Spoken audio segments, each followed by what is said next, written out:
Welcome back. So now we're really going to step it up a notch. We're going to see the full power of the Matplotlib object-oriented method. We're going to build upon what we've done here. So we've created this heart disease and cholesterol levels with our over 50s data frame. But now we're going to add a subplot to this.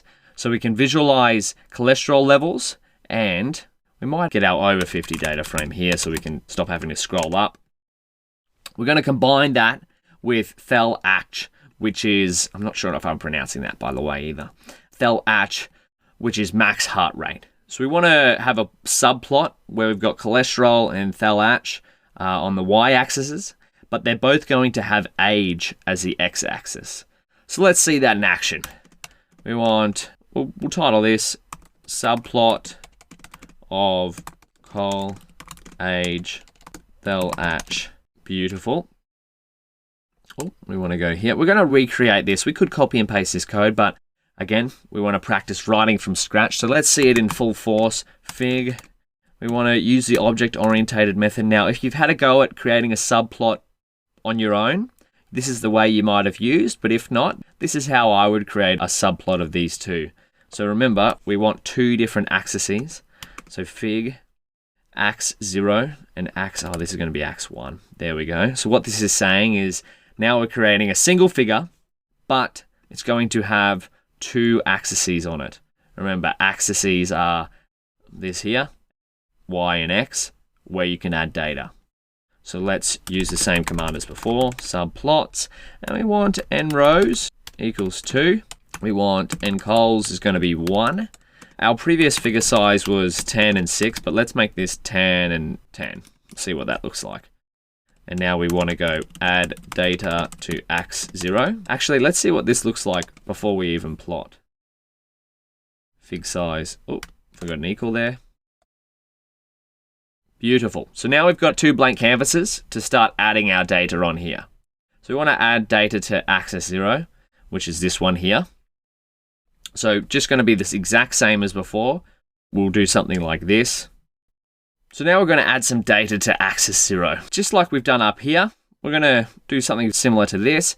But again, we're not copy and pasting. We'll do it from scratch. So we want scatter equals ax0 dot scatter. And we're going to go x is going to be the over 50 age column. Y equals over 50. And this is going to be just a cholesterol column. Beautiful. And then we're going to go C equals, we're going to color it with the over 50 target column. Now let's see what that looks like. Beautiful, we've seen this before. So customize ax0, and we want to go ax0 dot set, and we want to add a title. This is going to be heart disease and cholesterol levels. Wonderful. And then we want an X label, which is going to be age, and then we want to go Y label, which will be cholesterol. Nothing new here, we've seen this before, but now it's only on axis 0, which is amazing. Maybe we add a legend to ax0, same code as before, ax0.legend scatter dot legend elements, and then we're going to go title equals target. Beautiful. What did we have up here? We had a mean line. So that's what we can do with the H line. So add a mean line. So we're just replicating the plot we've done before. ax.0.ax H line. Then we need to pass H line to Y. So we want over 50. It's going to be the cholesterol. So we'll do col.mean.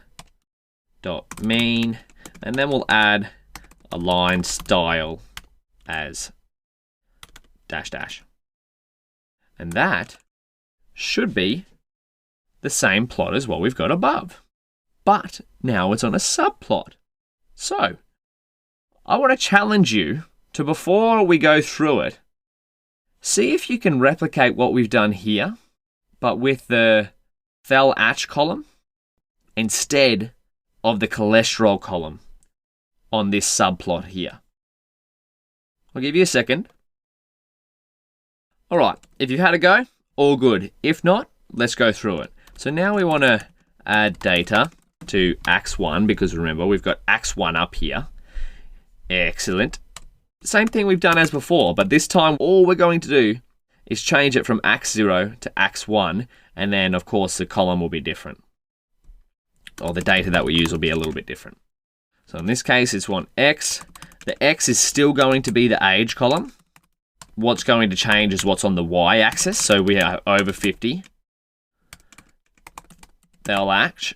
Wonderful. Color is going to be the same because we're focused on our target variable, which is whether or not the patient has heart disease. So there we go. Let's see what this looks like. Okay, so we're starting to get somewhere now. We've got some data on both our axes. Let's customize it just like we've done with axis 0. We're going to do that with ax1. ax1.set. Let's add a title. Title, this one will be heart disease and max heart rate. Wonderful. And then we're going to go x label. Can you remember what that is? Just the age, because we're using the same column for the x. Now the y label. This is going to be thel-ash. So we'll actually put in max heart rate because we want it to be a bit more communicative than just thel-ash. So if someone came and had a look at our plot and didn't know what thel-ash meant, they'll know it means max heart rate. Okay, starting to make some progress. Now we still have a couple more things to do. We want a similar setup to what we've got here. So let's add a legend to ax1, ax1.legend. Now again, we're creating quite similar plots here with the subplot that we're making. So these two are quite similar. As you've seen before, you could have a scatter plot here and you could have a histogram here or something like that. But we're just using this as an example. So title equals target. Wonderful. We'll add a mean line as well.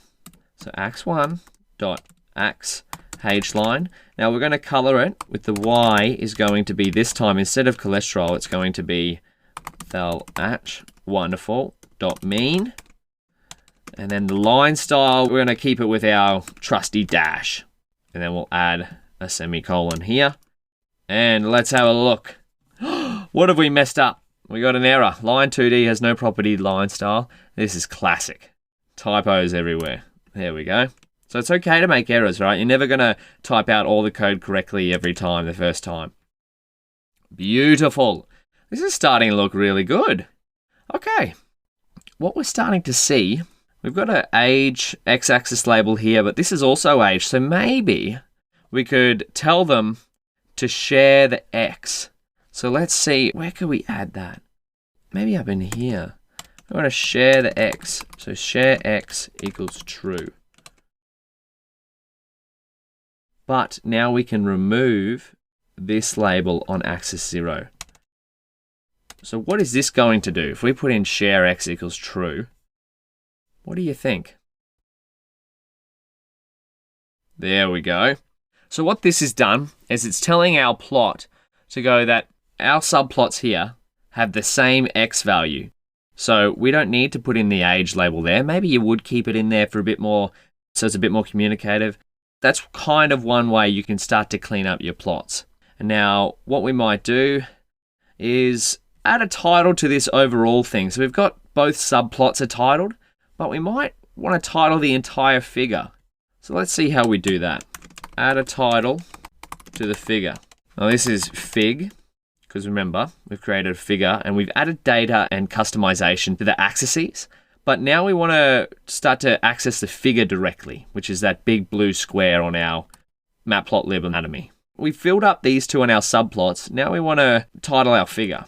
So we can do that with fig.sup, which stands for, I think it stands for super title. I actually don't know what sup stands for. I just know that it's subtitle. And then we go heart disease analysis. And we'll create the font size. We want it to be pretty big font size and a font weight of bold. We'll put a semicolon at the end. Beautiful. Look at this. Maybe we have to zoom out a tiny bit so we can see it all in one hit. There we go. Now you're starting to see what this is kind of looking like. Remember right at the start in the concept lecture, we looked at the anatomy of a matplotlib figure. We looked at that plot and it was quite complex. There's a lot going on. Well, what you've done is you've just followed along and recreated something very similar. Now what we're going to do in the next video is style this a little bit better, so fix up some of the colors. The important thing to remember is it looks like a lot of code here, and actually is. We've got 25, 30 lines of code there. But what we've done is we've built this figure from scratch using the object-oriented matplotlib method. And so now, what seemed at the start to be a very complex and complicated plot is actually just quite simple, right? You create a figure, you create a couple of axes, you add data to the axes, you add some customizations like titles and a legend and a horizontal line, and you start to get something looking like this. Now that's something that you could put in a demonstration or show your colleagues in a presentation, something like that, right? Now you're starting to see just how powerful matplotlib, the object-oriented API, can be. All right, let's wrap this video up. Have a practice, maybe create your own subplot without a scatter. Try a histogram and maybe a bar graph. Can you do that on the same figure? Otherwise, I'll see you in the next video and we'll learn a little bit more customization of these plots.